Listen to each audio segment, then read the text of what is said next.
Dale. It's Babak. Babak Beiruti. It's been too long, I know. Listen, I'm coming to London. I don't know if you're even there. I hope you're okay. I hope you're busy.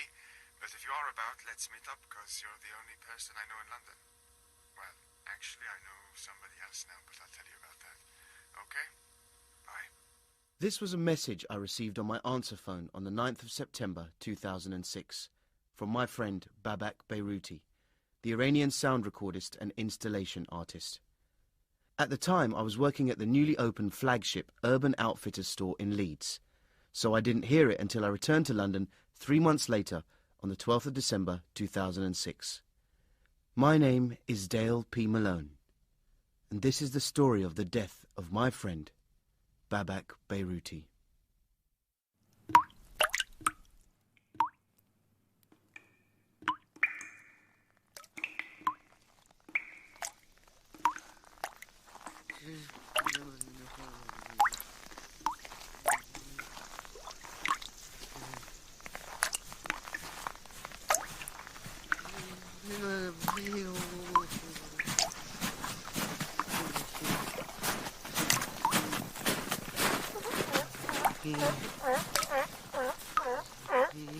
I first met Babak in 1999 in Greenland.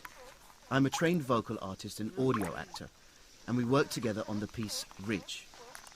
The preservation of that which is disappearing in the natural world was our driving force in Ridge, and from that point on this theme became an obsession for Babak. When it opened in Bilbao, Ridge showcased him to the world and marked the beginning of a brilliant career. Fame came much quicker for Babak than any of his peers, as did criticism from the art establishment. He did not handle this attention well, and it is my belief that fame only exacerbated the mental health problems he had dealt with since adolescence. On one occasion, when I travelled out to Mexico to see him, Babak became so uncomfortable during a lull in the conversation that he left the country. This turned out to be the last time I ever saw him in the flesh, because until he left the message on my answer phone, Babak had made no effort to contact me for 4.5 years. This is Babak Beiruti recording. I'm now inside the foyer of the Al-Hamdani. It's larger than I thought and absolutely beautiful. There's nobody here, no guests, no staff. You can hear the Israelis loud and clear. They have some kind of gunship right out at the edge of the harbour that I can see quite clearly from here. Just sat in the water, and I'm told they've taken up positions in the hills just to the south.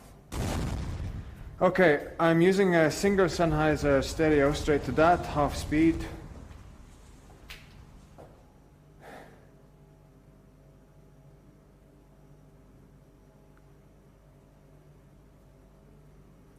Can you hear that?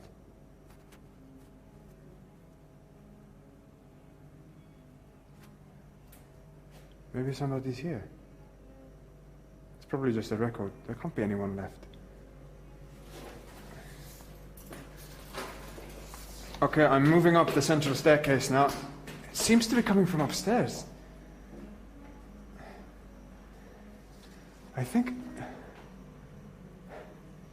it sounds like a person playing the instrument.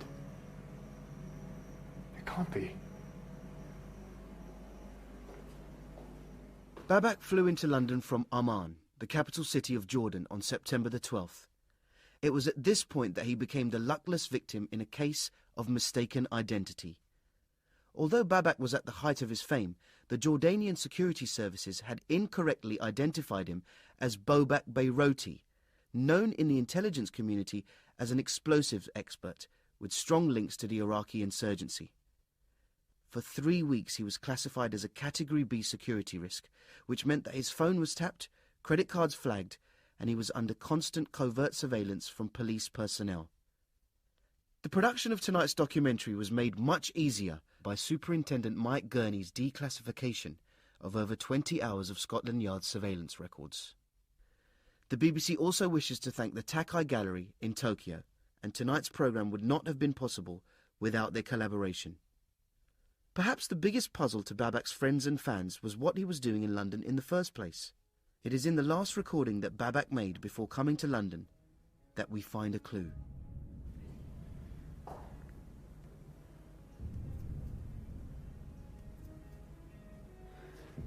There can't be anyone still here. Do you hear this?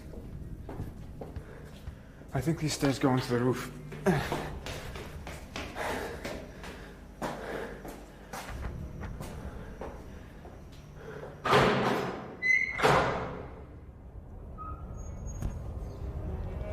It's a girl. We have to leave. It's not safe. She can't see me. She's just sat there with her cello.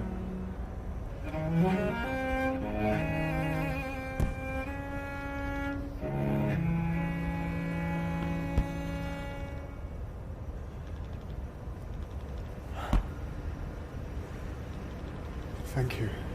You're welcome. I'm Babak. Babak who? Babak Beiruti. My name is Simone. The recording you just heard is the only recording we have of Simone. Her real name was Monica Stackelberg, though Babak was not to find this out for some time. As you have heard, the pair met in Beirut last summer.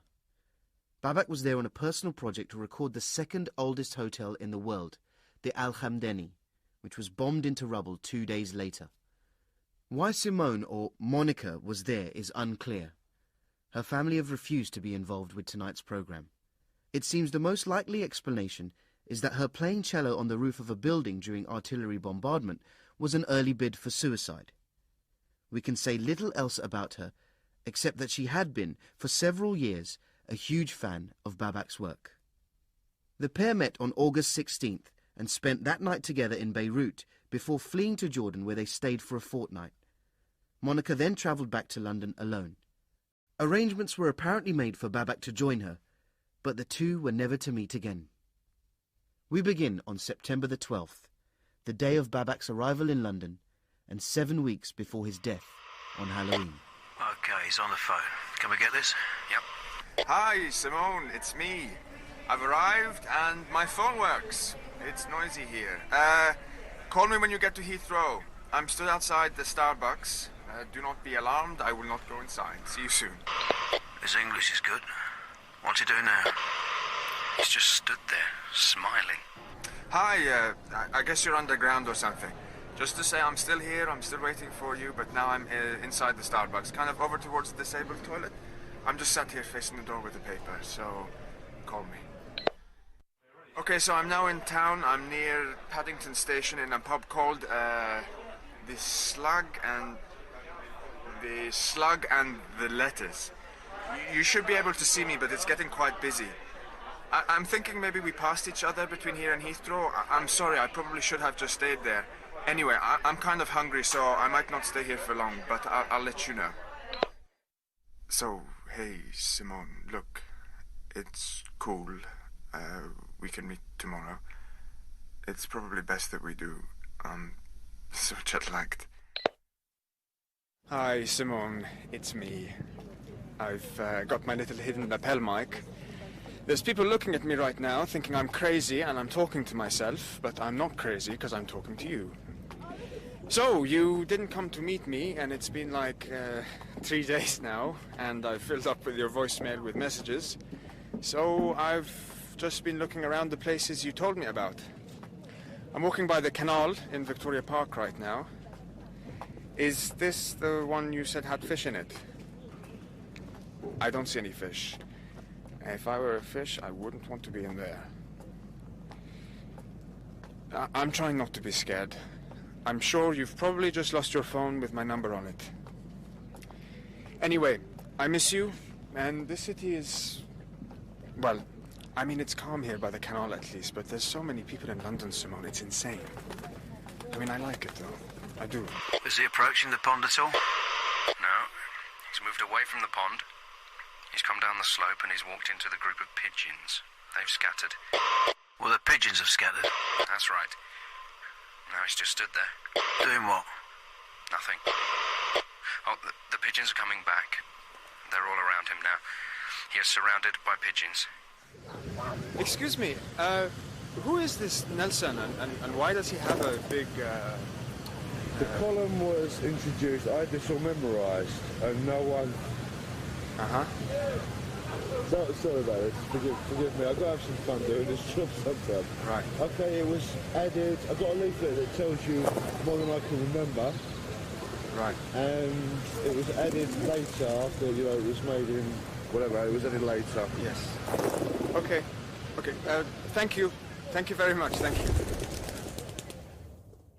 New messages. First message. Sent today at 12:37 p.m.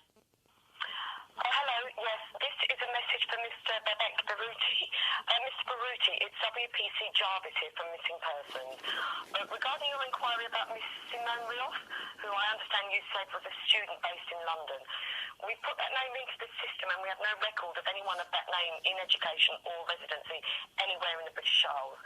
So what this means is that unless you can prove that this person has lived in Britain, if you have anything like an address or bank statement, we can't take this any further, I'm afraid. But if you do have anything or wish to call me to discuss this, please do so. Thank you. So, you don't exist. What do you think about that? Oh, sorry. It's okay. Room service. It's okay. What? Oh, not again. Why do they keep letting him on? It's okay, I'm with him. Welcome on board the London Eye. We hope you enjoy your flight. Is he examining the construction of the cabin at all? No. Well, is he psyching himself up or something? No. Well, this is his 5th time round. He's doing something, isn't he? He's looking out the window. At what? London. Which bits? All of it. So, the thing is, Simone, there are no recordings of you. Do you say that? Recordings? Records. There are no records for you. Which, for the police, means you don't exist. So, since you don't exist, I should probably turn around and go back to the desert. But I can't, because you've infected me. I met you and I went insane, and now I'm stuck with it. Which is why I have rented a flat, which is where you can hear me from now. The guy told me he's subletting, which is apparently illegal, but suits me perfectly. And, well, it's not the best, but it feels so good just to lock the door and sit in the middle of the room. And this is your neighborhood, right? Bethnal Green. This might even be your block. I might see you in the lift tomorrow. I might be looking at you right now. I can see most of the city from this window. I'm waving at you now. Wave back to me. You see? You made me insane. I'm waving in the dark to all of London from my new flat on the 11th floor because of you. I am an idiot. Officially, I am an idiot. I forget, that it is 2006. You have to remember, Simone, that I have been living in the desert for 6 months. My brain is full of sand. So, I've been here nearly 2 weeks. I've walked all over London. I've waited and looked in cafes and record shops and tube stations. I got so stressed out about finding you that I can't even go to the toilet properly, which you don't need to know. But my point is that this afternoon, I thought of Googling Simone Rioff. So, in 5.2 seconds, I found out that Simone Rioff is performing this evening and every night this week at the Dulwich Conservatoire with Xavier somebody. So, that is why I'm in a new suit, holding a large bunch of flowers, and I'm about to see you play. Again. So the next time I talk to you, I'll actually be talking to you. Okay, I couldn't wait. This place is amazing. I really shouldn't have recording equipment in here, but I think you'll forgive me. The lights are going down.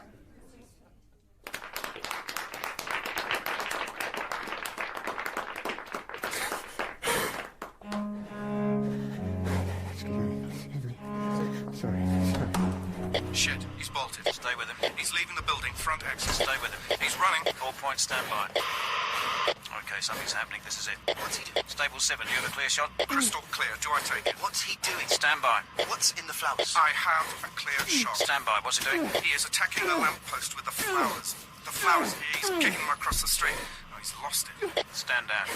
He's crying. Crying? Yeah, he's weeping in the middle of the road. Do I take him out? Stand down. What? He's vomiting. What is wrong with this bloke? Is this our man? Yes. Jesus. He's moving. Stay with him. Hi, Simone. It's Monday evening. I'm at home in my new flat on the 11th floor. So, for 2 days I've been thinking if the woman I saw is Simone Ruoff, the successful cellist, then who the hell are you? And I've realized this explains everything. Why you didn't meet me, why I can't get you on the phone, why you don't exist. Why did you feel you had to lie to me? Because you knew my work? Because I'm famous? Because you felt you weren't good enough? That's the only reason I can think of, because I'm somebody and you think you're nobody, which is bullshit. I traveled all the way here for you. I hate this city. I don't know what you're scared of. Probably that I'll be disappointed, that you're not the Simone Ruoff, who I've never heard of anyway, but... God, Simone, I don't give a shit what you are, if you're a success or not.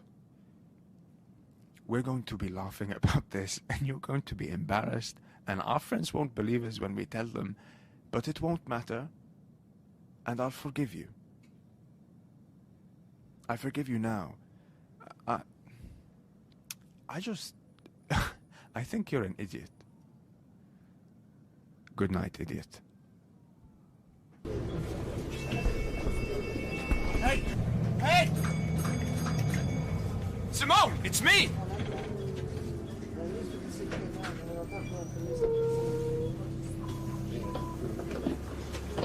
Simone! Oglądona ja bych ljudi bez stvarno prepoglave. Sorry. Spremite na živce. Sorry, I thought... Samo zato što sam iz Bosne I mislila thought you were somebody else. This is Babak Beiruti recording. Victoria Station, 2:30 p.m. Wednesday. Cheese and pickle baguette eaten 45 minutes ago.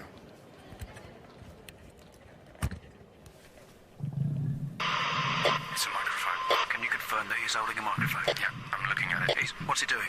He's placing it to his stomach. He's resting the microphone on his stomach. Is that confirmed? No, he is recording his own stomach. Stable 6, can you confirm that he is recording his own stomach? That's confirmed. The surveillance recording that you just heard is dated Wednesday, October 4th, and was the last made of Babak by Superintendent Gurney's unit. Later that day, they discovered that the man they thought they were following, Babak Beiruti, had been arrested in Jakarta on September the 24th, having just blown up an American-owned abattoir. This marked the end of Scotland Yard surveillance, and from here on in we must rely almost exclusively on Babak's own recordings. This is Babak Beiruti recording.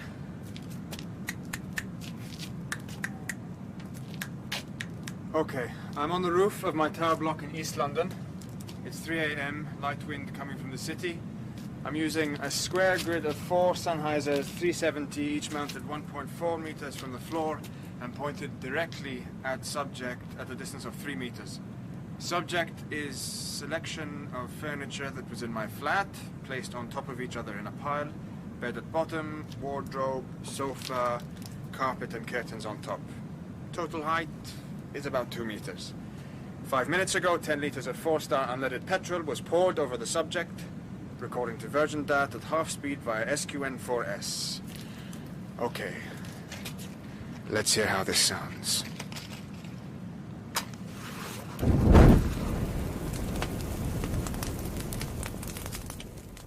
Bomb, bomb, bomb. Oh, that sounds better, huh?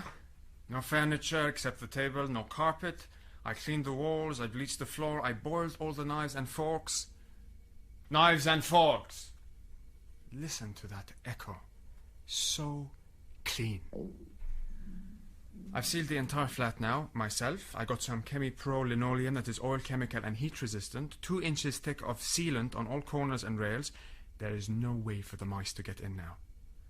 I like this much better. Now I can look out on the city beneath, but I'm safe and clean up here. I should just get a telescope and stay up here to find you. Oh. That's my neighbor upstairs. He's Italian, I think. He's a musician. Is this loud? It is loud, isn't it? He's okay, though. Normally I don't hear him in the daytime. That's next door. She's talking to her dog, not the music. She's so funny.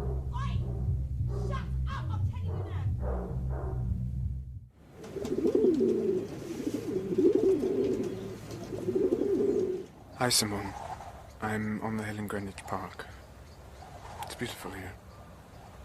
All the city looks so far away. I got a letter this morning, so I've just been to the police station in Deptford. It's because I told them about your tattoos. They had some pictures for me to look at. Pictures of parts of you. They didn't have any from the neck up, Simone. They told me that your name was Monica Stackelberg, and that on September the 12th you took off all your clothes and jumped off a building holding your cello. Which was the day that I arrived. So you did exist out there somewhere.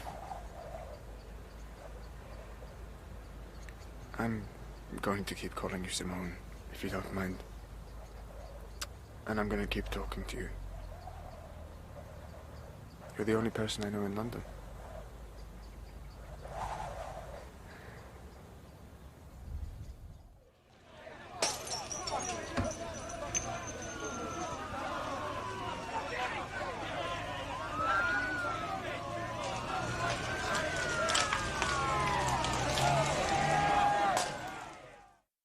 Why did you bring me here? Why? You could have told me not to come. I would never have come here. This city is dog shit and coffee. And bullshit and rat shit and human shit everywhere. But I don't care. I'll make it work. I do things. People know me. You die, and who gives a shit? Me. I'm the only one. 'Cause you're nobody, and I'm somebody. Well, that's right. I am somebody. You bring me to shit, and I get roses. This project I'm working on now in London, this is the one. This is going to change things for everyone. There's going to be streets named after me. No one has ever made a piece of audio art about pigeons before. Not like I'm doing. The pigeons, they know. They see everything in this city. They're scavengers like everyone else here, crawling over the corpse to get a little bit. They're going to be here when this city is dust.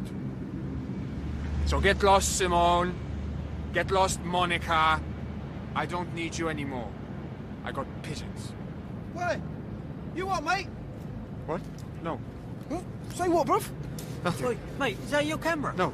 Give me the camera, bruv. It's not a camera. Give him the camera, bruv. Take my watch. I don't want your watch. I ain't picking your watch up off the floor.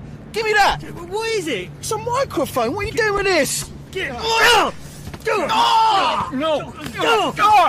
No!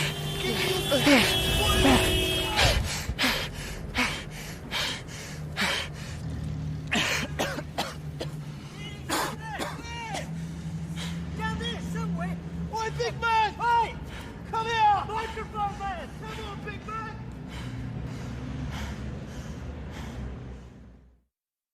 I just listened again to the last tape I made you before I got aggressed. I'm sorry for those things I said about you.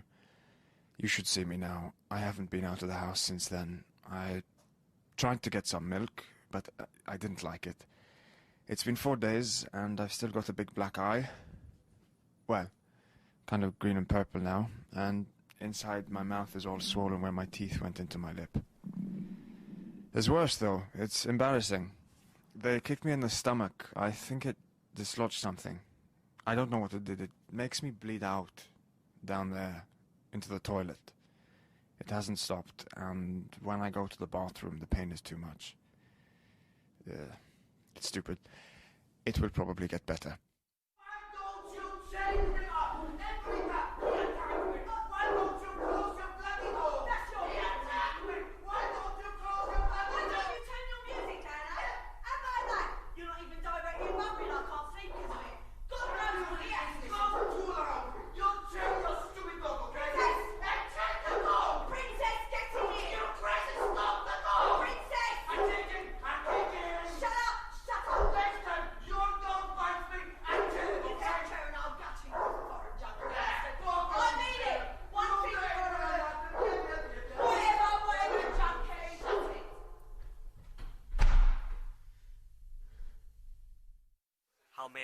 you? Yes, hello. I was wondering...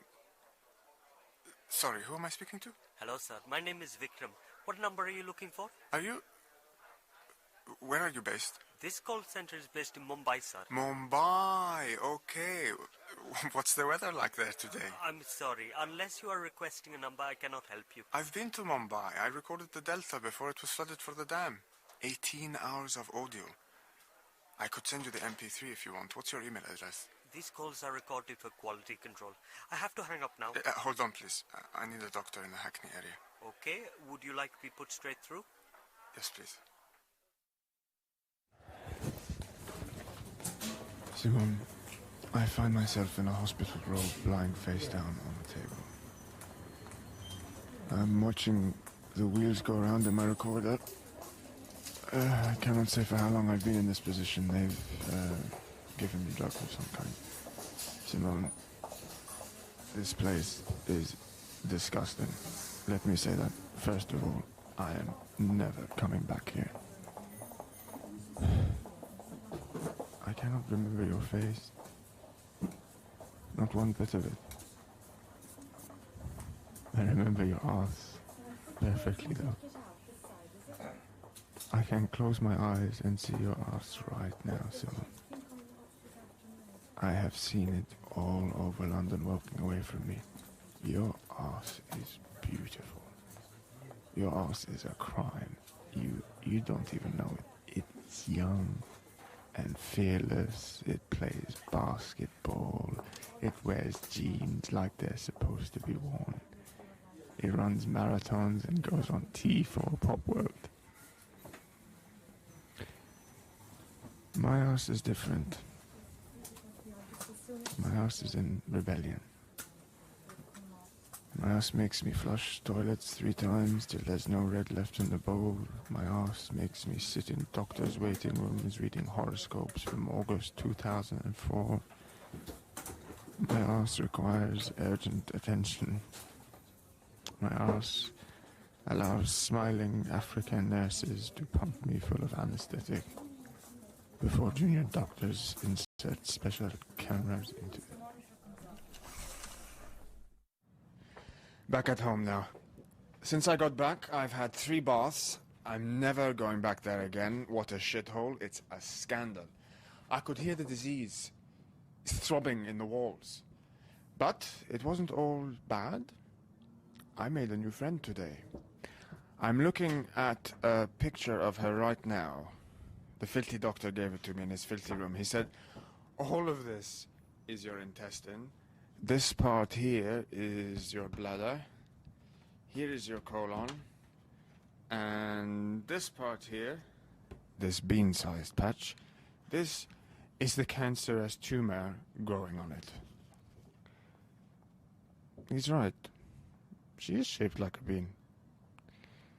That's how she's grown in me. I made her, but she's not made of me. I keep her alive while she kills me.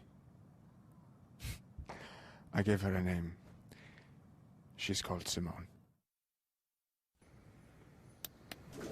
Testing.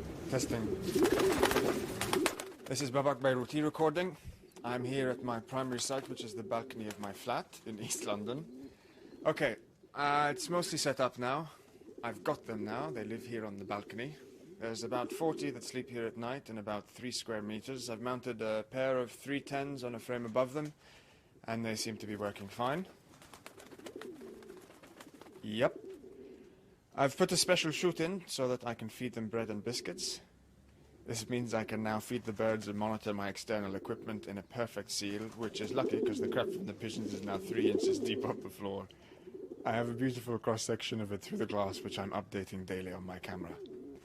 So, finally, everything is perfect for continuous recording. Great.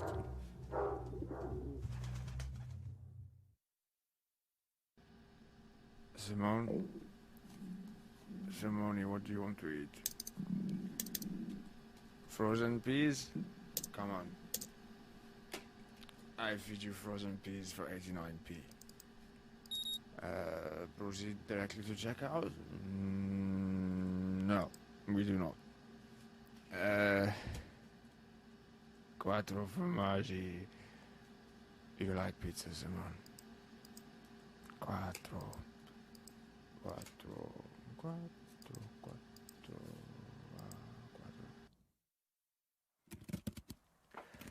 Yes, so there you can hear them. I can't really see that well from here, but I would say there are about 12 of them at the moment. Okay, this is something special, so I'm recording 2 tracks at the same time so I don't get my stupid voice all over the master. Wow, another lot have just arrived. Anyway, where to begin? Sorry, Simone, I know it seems I haven't been speaking to you, but I have. I know there's been nothing for a week now, but in fact I've been speaking to you every day. There's been a lot happening. But then about half an hour ago, for a very specific reason, I had to clean all of my flat, and I very stupidly kicked a bottle of bleach over everything I recorded since last Wednesday. 3 separate dads, and destroyed the whole lot. Which is extremely annoying, but let me think what you've missed. It was Monday when I first started thinking, I suppose, because the problem I was having was, what's the point of buying all these books and instruments if I have nothing to practice on? And then on Tuesday morning, Princess was out, again in the hallway, sniffing around under my door, and it all became very obvious. All I had to do to prepare was read up for a few days and add a steak to the Tesco's order. Which brings us to this morning. It was easy to get her in. I don't think she'd been fed for days. The only hard part was getting her to eat on the bathroom scale so that I could calculate how much Bizenocaine to give her. But I did okay. I guess she'd seen needles before around here and she didn't care.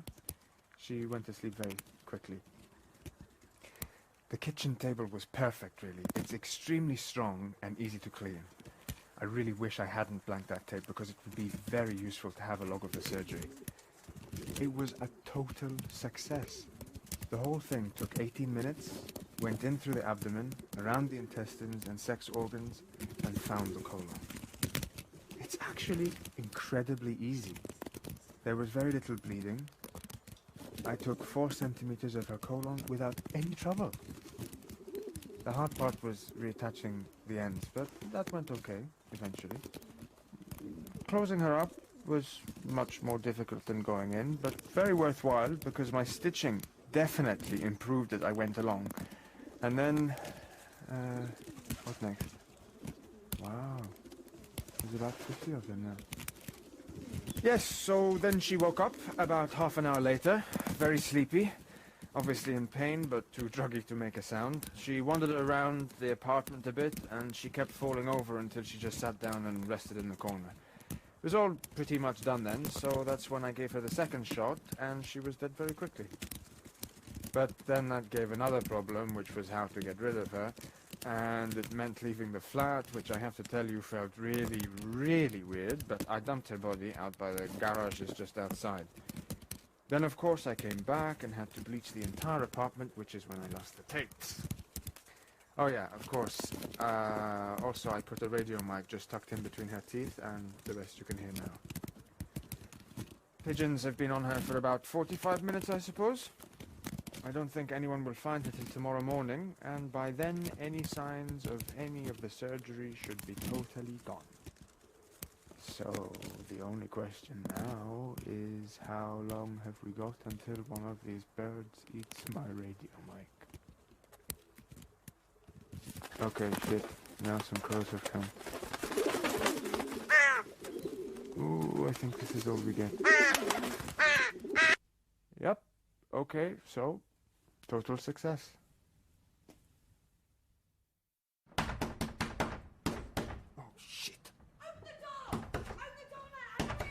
Hold on, please!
Do what? Did you touch her? Did you touch my dog? No. I'll kill you. I'll fucking kill you if you touched her, you foreign bastard! I don't know what you're talking about. One little thing that says it was you. You're a dead man. Where's the other one? What? The Italian, the junkie, where's he gone? I don't know. Yeah, well, you tell him I'm watching him too. One thing, wankers! Oh.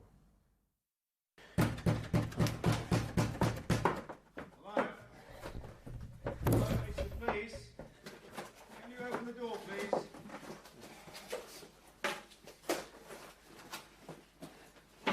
Open the door, sir. It's the police. 1 minute, please. They're gone. They're all gone. I'm watching them drive away. Simone.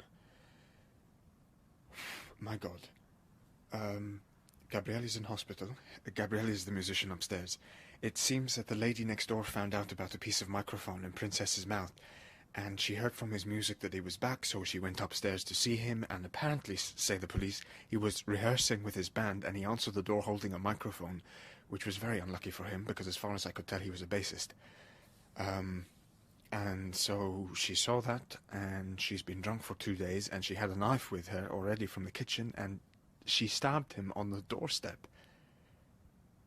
Right into his chest. So, I don't know how he is. He's with the doctors. It's very serious, and she's now in prison.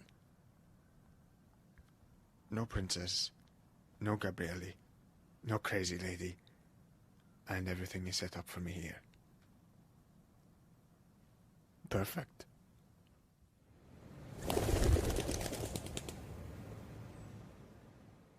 This is Babak Beiruti recording at 2:16 p.m. on Tuesday, the 31st of October, 2006. The setup is as follows. I have 4 180-degree Sony field mics suspended from the ceiling.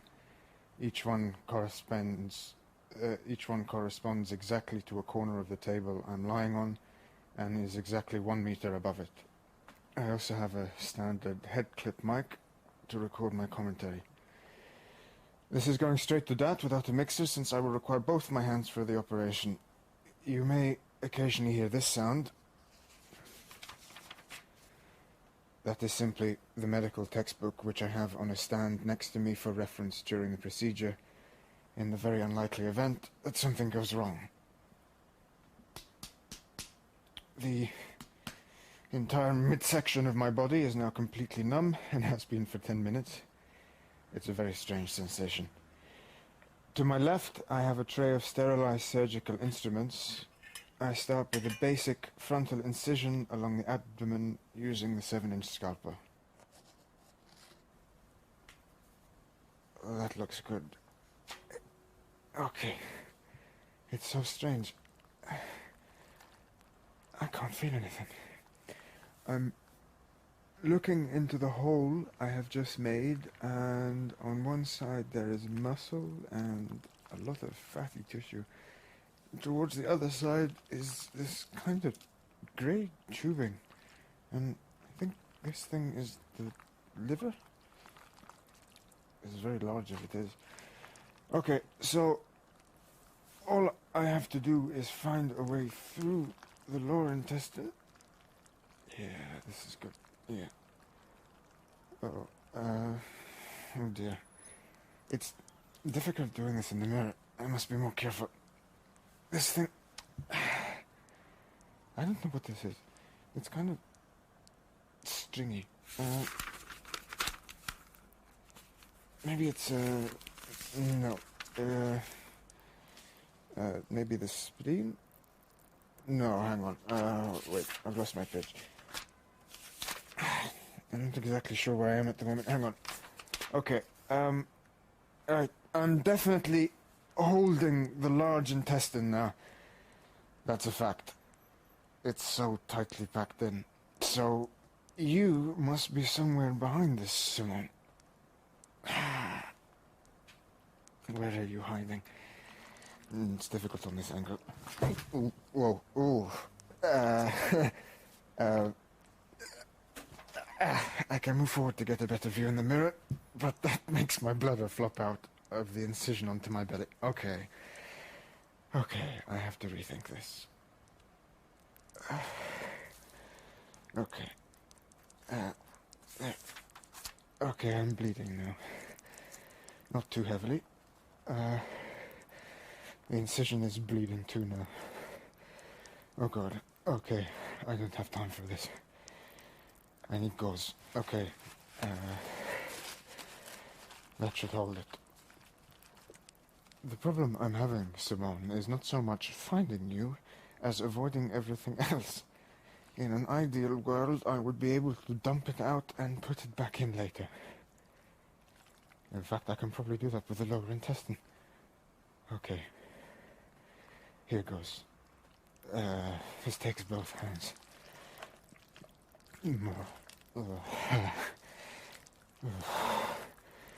God, it's really very mucusy now to keep still. Okay, so I've unpacked about 2 meters of intestines now onto the table. This should give me room to maneuver. Oh, it's no good. This is not working. More blood. Maybe... maybe this was not the right way. Let's see.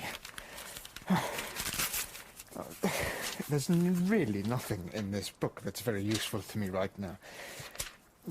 The index has been torn out as well, which is very annoying. This bleeding is definitely getting heavier now. Okay. I'm now going to try something else. Simone, I'm going to just have to feel for you without being able to actually see what I'm doing.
Here goes. I'm sliding. If I just slide my arm in. I wish you could see this, Simone. I can see myself in the mirror.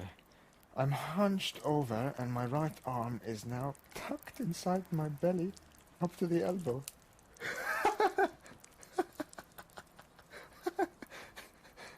I look like a human apostrophe. Oh, okay. I feel a little bit lightheaded. I can feel... I think this is my colon. It's rubbery. No. I'm lost now. Hang on. No, I've been here before. It's very complicated, the human body. Internally. Very complicated. Much more complicated than a dog. No, this is not working either. I've just removed my arm. There's bits stuck to it. I don't know what they are. I'll just put them to one side. Where are you, Simone? I'm running out of time now. There's a strange, prickly feeling, which I think is the anesthetic wearing off. It could just be blood loss. I hope it's not the anesthetic. Or the blood loss. There's been a lot. It's spilling off the table now onto the floor. Oh shit. I really haven't thought this through. I'm just going to have to cut a pass through and reattach everything later. Here goes. Oh God. This was a huge mistake. I've really messed up here. I'm really not a surgeon. There's a chance here that I might die. I'm not here. Oh my God. Simone? Where are you? Where are you? I know you're here somewhere. I'm just pulling things out now. There can't be much more than this. I can't believe what I'm doing.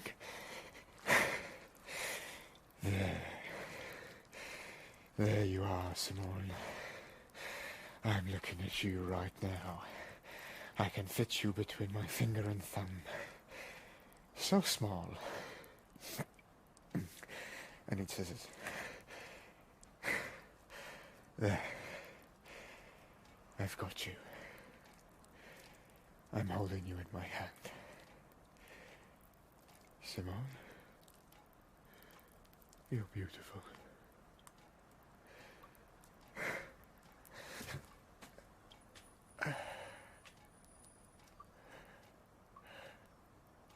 I feel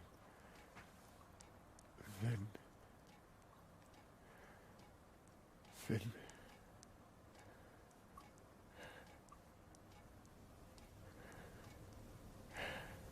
It's too late. Simone,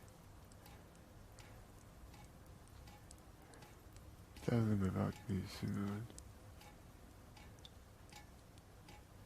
Tell them that I was...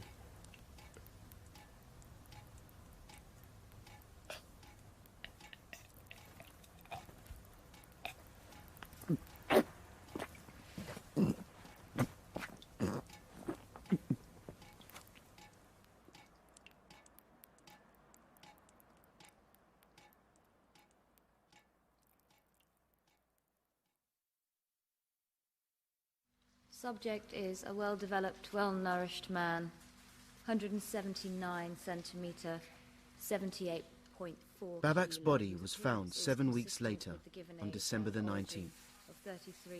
As the news of his death broke over Christmas, I scoured the international media to see how the world had remembered him.